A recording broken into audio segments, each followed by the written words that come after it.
Alright, tamo to mafi. Tapuki to Tonga, King to Powon. Ma Quinanas Pau, Father Hamoy.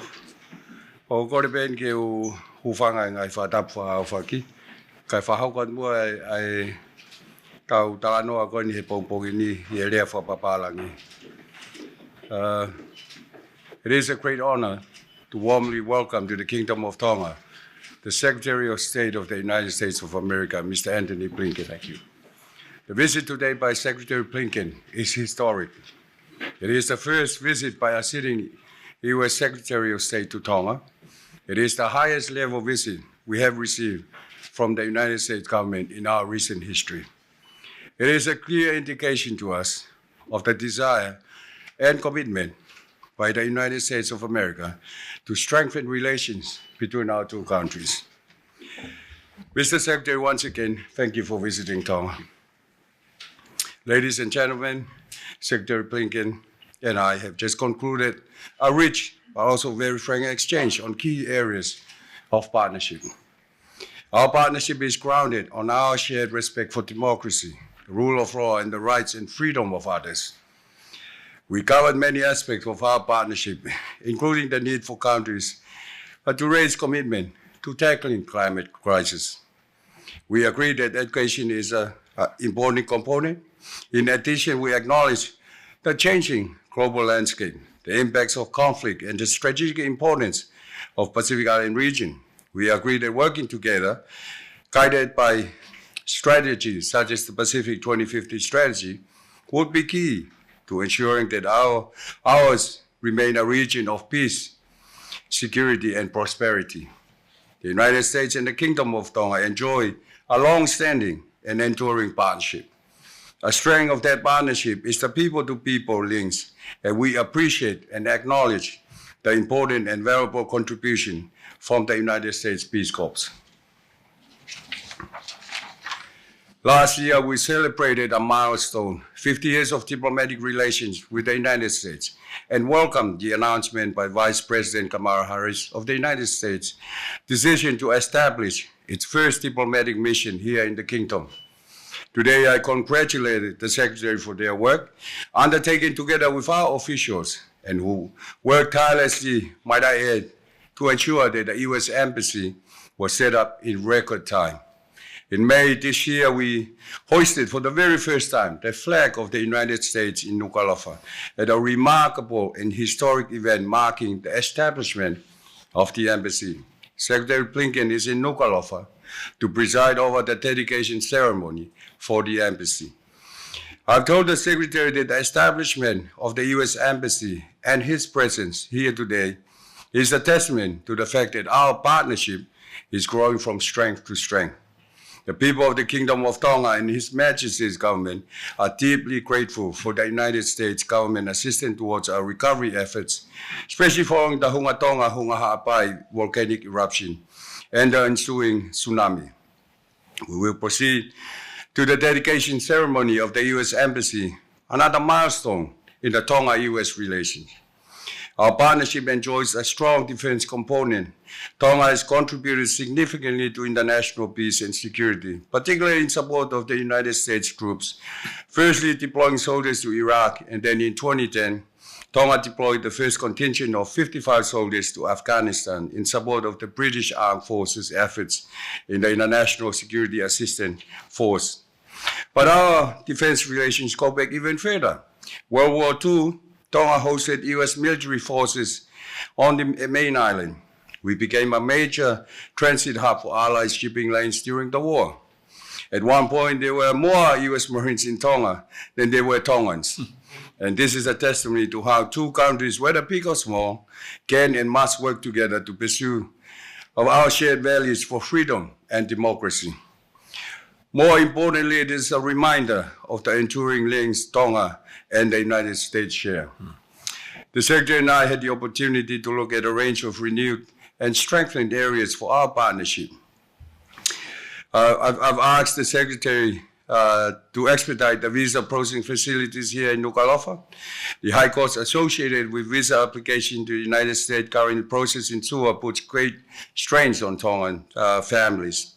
We also discussed working together to mitigate problems with IUU, deportees, and also trafficking in persons, and of course, cybersecurity.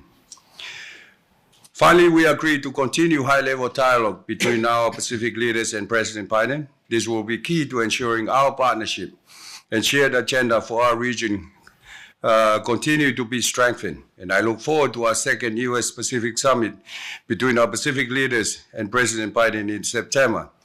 This is very important given the fact that Tonga will be taking up the chairmanship of the Pacific Island Forum for the next year.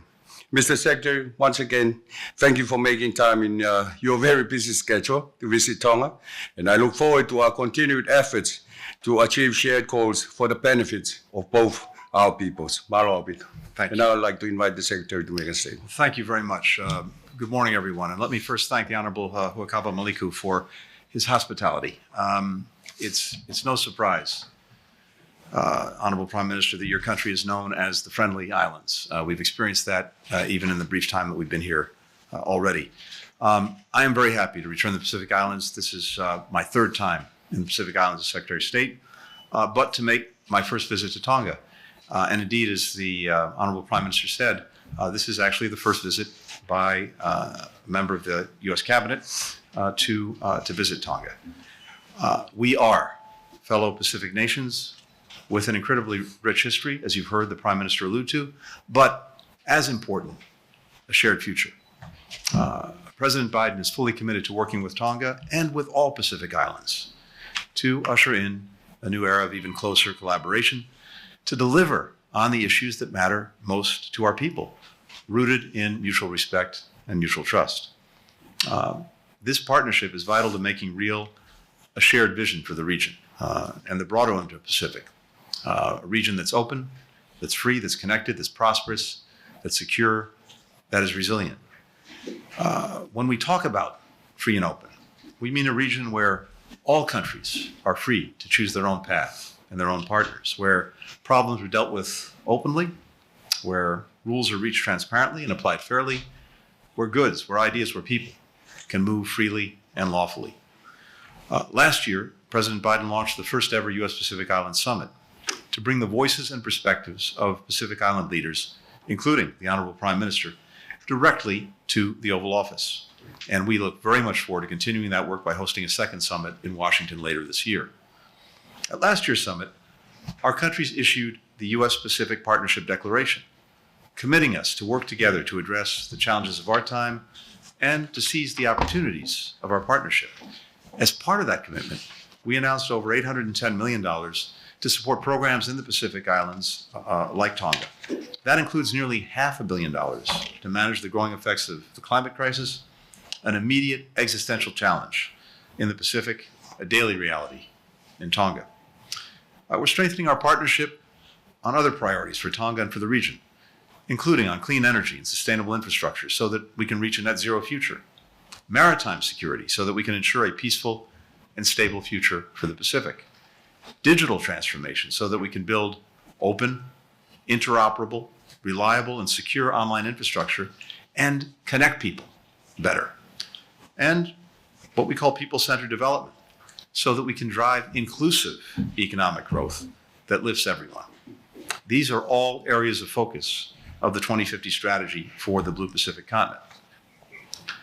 To better understand the needs of our Pacific partners and to carry out our shared efforts, we're building up our diplomatic capacity in the region.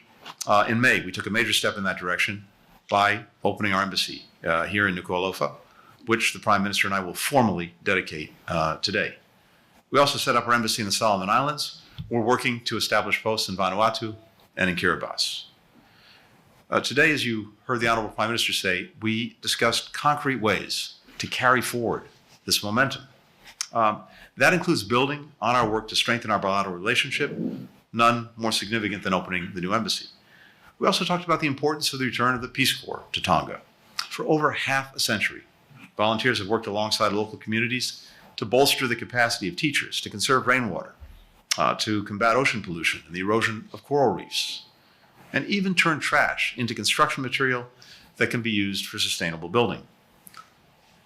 What's so powerful about the program, too, is that it has built lifelong bonds between Tongans and thousands of American volunteers. And later today, I'll have an opportunity to meet the newest cohort of Peace Corps volunteers. The Honorable Prime Minister and I also talked about how we could strengthen the engagement of other partners on shared Pacific priorities. Another initiative last year launched by President Biden is something called the Partners in the Blue Pacific, to better coordinate efforts on issues that matter most to communities across the region. When I travel after here to New Zealand and then to Australia, I'll discuss with my counterparts ways to advance that work, including on maritime security and on illegal, unreported, and unregulated fishing. We know that this is, in many places, devastating livelihoods, doing terrible damage to ecosystems, and together with our partners in the Blue Pacific, an area where we're going to intensely focus our efforts. Later today, when we dedicate the new embassy, the United States and Tonga will mark a new chapter in our relationship. I look forward to continuing to build a closer, stronger future between our countries so that we, together, can deliver for our people, not just now, but for generations to come. Thank you very much. Maro. And now I'm going to open up the floor for questions. We're only going to take 4 questions, 2 from the Tonga press and 2 from the foreign press. And with that, we'll probably alternate, 1 from the Tonga press and then the foreign press. And so the first one, I'll give it to the local press if you want to.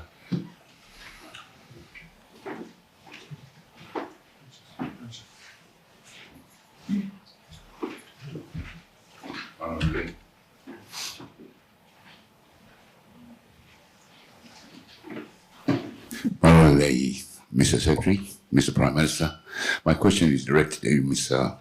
Secretary. How confident are you with your relationship with Tonga in light of other interests from other countries in the Pacific? And then coming to what you just said, you are opening up or you are witnessing the opening of the embassy of the United States in Tonga. Then after that, you're going to appoint a permanent ambassador to Tonga, resident here in Tonga. What will be your priority after that to Tonga? Politics or immigration? Great. Thank you. Thank you very much for the question. First, with regard to the embassy, we very much look forward to having a permanently confirmed ambassador to Tonga. That's something we're very actively working on now. My expectation is we'll have someone to nominate in very short order, and then, of course, we have to work through the United States Senate to get that person confirmed. But you will see someone as ambassador permanently running the embassy here in Tonga. And I have to say, the very fact of that embassy is both symbolic and practical. Symbolic in that it attests to the importance that we attach to the relationship between the United States and Tonga. Practical because in terms of doing so much of what you've heard the Honorable Prime Minister and myself talk about today, that will happen through the day in, day out contact that we're able to have as a result of having an embassy here. The Prime Minister referenced the historic summit meeting that we had in Washington with President Biden over 3 days, where we had leaders from Pacific Island countries come together in Washington. But as I shared with the Prime Minister, as important as those 3 days are, it's the 362 days that follow in the year that make all the difference in terms of actually following through on the work that we're doing together. What President Biden is intensely focused on is listening to our partners, understanding what it is on a very practical level that we can do as partners to help make a difference in the lives of people in the Pacific Islands. And that's the agenda that we have, and that's the agenda that the embassy will carry out. We've talked about the imperative of combating climate change. The United States is determined to be a strong partner in that effort. We've made in the United States the biggest historic investment in combating climate change through something we call the Inflation Reduction Act in history, but the benefits of those investments will be felt around the world. We're also making sure that we're doing our part in contributing to the necessary funds so that countries are able to help pay for adaptation and build resilience. We talked a lot about that today and the need to do even more here in the Pacific Islands. We're historically the largest emitter in the world. We're now the #2 emitter, so we take very seriously our responsibilities. both to take the steps necessary to keep warming to 1.5 degrees Celsius, but also to make sure that our partners have the resources they need, the technical expertise, the technology that they need to confront this challenge. Through the partnership with the Blue Pacific as well, bringing in other countries, we're engaged in initiatives that also will help deal with climate change. We talked about the challenge of illegal fishing, unreported, unregulated fishing. As I mentioned, this is something we know is doing terrible damage to people's livelihoods, to ecosystems, and also is potentially a threat to security. We're building up abilities to deal with that, to identify it, to deal with it, to build what we call maritime domain awareness so that all countries in the Pacific have an understanding about what's going on in the waters that surround them so that they can protect the livelihoods and protect their security. We're looking at ways to strengthen our education partnerships. We talked about that as well today. We're gratified that we have 70,000 Tongans living in the United States. We have that powerful connectivity as well. But the most important thing is through our diplomacy that we really understand what it is that is the priority for people here throughout the Pacific Islands and what we can do as partners in a very concrete way to help meet those needs, meet those priorities. We had the terrible disaster with the volcanic eruption and the tsunami. We were gratified to be able to be of assistance, but now as a practical matter, one of the initiatives we have is to do what we would call humanitarian warehousing to make sure that the supplies and other things that might be needed in a future emergency are readily available on hand so that a response can be immediate and doesn't have to wait. Anyway, there are a long list of things that we're working on together, but it's all driven by focusing on what's concrete, what can really make a difference in people's lives. I was recently in Indonesia, and there's a proverb in Indonesia that says, God has given us one mouth but 2 ears. And that emphasizes the importance of really listening to each other and making sure that we understand what it is our friends need and how we can help. And I'll take the first one. Vivian. Thank you. Thank you so much, Mr. Secretary. Your Excellency, thank you for hosting us in your beautiful country. I'll start with you. A quick question. The Secretary had mentioned Solomon Islands. Solomon Islands entered into a security pact also with China last year. Tonga has one of 3 militaries here in the Pacific Island region. So can you talk about whether or not your country is exploring deepening its security relationship with China, whether or not a security pact similar to the one the Solomon Islands started last year is on the table here, or whether or not you've chosen to align more with the U.S. and its regional allies like Australia? And from you, Mr. Secretary, 2 questions of you. China's President Xi Jinping removed his hand-picked foreign minister after less than 7 months on the job. How might this impact efforts to build on the recent progress you made during your trip to Beijing last month? And secondly, Israeli protesters were met in the streets this week by water cannons after Israel's Prime Minister Benjamin Netanyahu began overhauling the country's judicial system. The U.S. has long praised Israel as a valued democratic partner in the region. What do the recent events in Israel tell you about the state of Israel's democracy? I'll start and then we recognize Solomon sovereignty with regards to the security arrangement or agreement. We haven't had any discussion on actually having such an agreement in place. Our relationship is basically right now about development issues such as infrastructure development and so forth.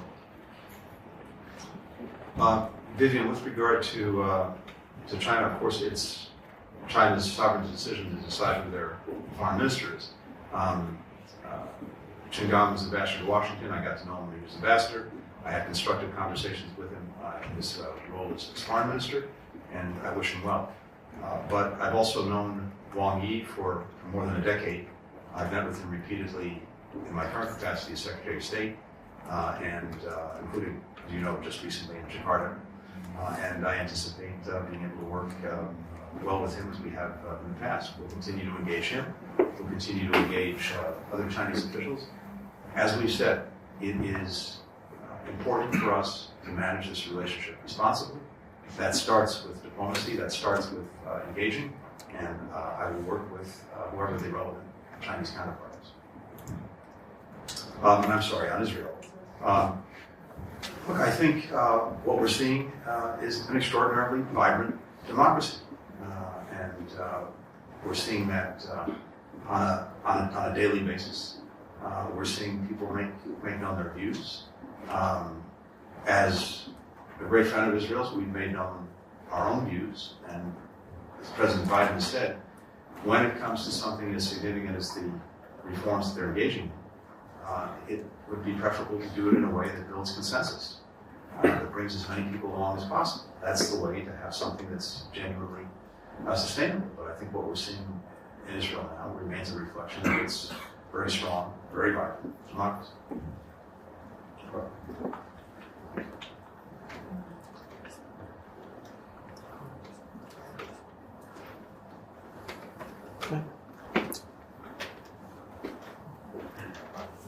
Greetings, Mr. Secretary. My question is on the current geopolitical climate in the Pacific. It's a given fact that the U.S. is very much more present now in the Pacific. The Pacific Partnership Strategy, the newly established U.S. Embassy in Tonga, the official visits. My question is, why now? Some are thinking or even saying that it's more of a U.S. agenda and less for Tonga and what Tonga wants from the U.S. What is your response to that kind of statement? Thank you. The simple reality is this: we're a Pacific nation. It's something that President Biden feels very strongly. It's been very consistent in his own approach even before he was president. And we very much see the future in the Indo-Pacific region writ large. So this is a place where we're going to be present. We're going to be engaged because we have not only a long shared history, but more important in a sense now for all of us is we see a shared future. And this is not about any other country. It is about the partnerships that we believe it's in our interest to build with countries throughout the Pacific. We've had, as I think you've seen, sustained engagement throughout this administration. I mentioned this is my third trip to the Pacific Islands in this job. We've opened new embassies now in the Solomon Islands, Tonga. We're looking as well at Vanuatu and Kiribati. We've developed initiatives both on a bilateral basis with our friends in Tonga, but also through the Pacific Islands Forum, through the Partnership of the Pacific. And as I was saying earlier, our intense focus is on how can we be the best and strongest partners in terms of being responsive to the needs of people throughout the Pacific Islands. And that's why we've been spending so much time. That's why we're increasing our diplomatic presence so that we can really, on a day in, day out basis, hear and listen to the needs and challenges. And that's then reflected in the work that we're actually doing. And what I hear from countries in the region, and I think my colleagues hear from countries in the region as they're traveling around, is that people would like partnerships with the United States. And simply put, we're trying to answer that call. If I can just add to what the Secretary mentioned, the fact that we've been asking the United States to actually have a presence here for a very long time. And last year was the 50th year of our diplomatic ties between the United States and Tonga. And Vice President Kamala Harris actually announced the setting up of the embassy. And we had an opportunity to actually had a meeting in Papua New Guinea a couple months back. And it kind of developed from there whereby we would like to actually have a high-level visit from the United States so we can have some discussion on the bilateral arrangement, not just the delegation of the embassy, but an opportunity to have a discussion on the issues that the Secretary mentioned and I alluded to, and I think that actually helped in strengthening our relation, having a better understanding of the expectation between our two countries. Michael Birnbaum, Washington Post.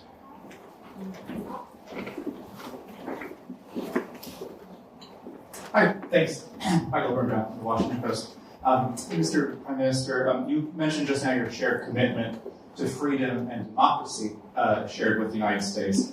The outgoing president of Micronesia said in March that China had been engaging in political warfare in his country on a range of issues. Looking at your debt situation, among other issues, I was wondering if you feel China is doing the same thing in your country, and how worried are you, separately, how worried are you about conflict between the United States and China in your region?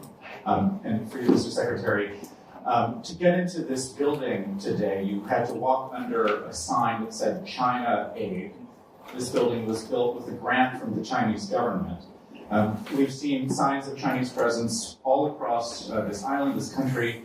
Is the United States late to the game here? And should Tongan citizens expect the U.S. government to be able to match China's presence? Separately, one last question. We've seen the news that Trevor Reed has been injured fighting in Ukraine. But can you tell us more about his details, the situation, the extent to which the U.S. government is involved in his care right now? And are you concerned that this is going to jeopardize your efforts to gain the freedom of Evan Gershkovich and Paul Whelan? Thank you. I'll start off. With regards to our debt to China, we have started this year to actually start paying off our debt to China. We don't have any problems or concerns with regards to that. I'll pass on to the Secretary the rest of the questions. Michael, on first part of the question, we have no objection to the investments by or engagements by any other country, including China. On the contrary, if it's done in a productive way, if it really is responsive to the needs of people, if it helps generate a race to the top with others wanting to help, that's a good thing. I think the concerns that we've had really go to a few things that I think we've seen across the board in some of the investments. And the imperative of making sure that they're done transparently, according to the rule of law, with sustainable financing, alluded to the debt situation of some countries, and with respect for the autonomy of aid recipients, so that there aren't political strings attached to any investments that are being made. And again, I think one of the things that we've seen is that as China's engagement in the region has grown, there has been some, from our perspective, increasingly problematic behavior, including at the same time the assertion of unlawful maritime claims, something that I've raised extensively when I was in China, the militarization of disputed features, for example, in the South China Seas, some predatory economic activities, and also investments that are done in a way that can actually undermine good governance and promote corruption. So it's not the fact of, it's the nature of that we think is important to focus on. But countries make their sovereign decisions about with whom they want to do business or seek investment or assistance. We respect those sovereign decisions. But again, we're concerned about some of the implications in the way that some of this investment is done. And I would hope that whether it's China or anyone else, that we all do this according to the highest standard. As I said, we have a race to the top, not a race to the bottom. With regard to Trevor Reed, yes, so I've seen the reports that he was injured in Ukraine. I don't have any more information on his condition or status. But as a general proposition, it underscores why we continue to call on Americans not to travel to Ukraine and not to fight there. In terms of what the implications are for our efforts to bring home Evan Gershkovich or Paul Whelan, it shouldn't have any effect. As I've noted before, even with countries where we have profound differences, and almost by definition, countries that are arbitrarily detaining or unlawfully detaining Americans are usually countries that have profound differences. We managed to find ways to bring Americans home. Since the start of this administration, we brought home 29 Americans who were being arbitrarily detained in close to 10 or so countries. And again, these are countries with which typically we've had difficult relations. So my expectation is that even as we're dealing with all sorts of other challenges in our relationship with Russia, we will and we are determined to continue to work to bring both Evan and Paul home. Thank you. Thank you, Mr. Secretary. Thank you, Press. I look forward to seeing you at the embassy. Thank you.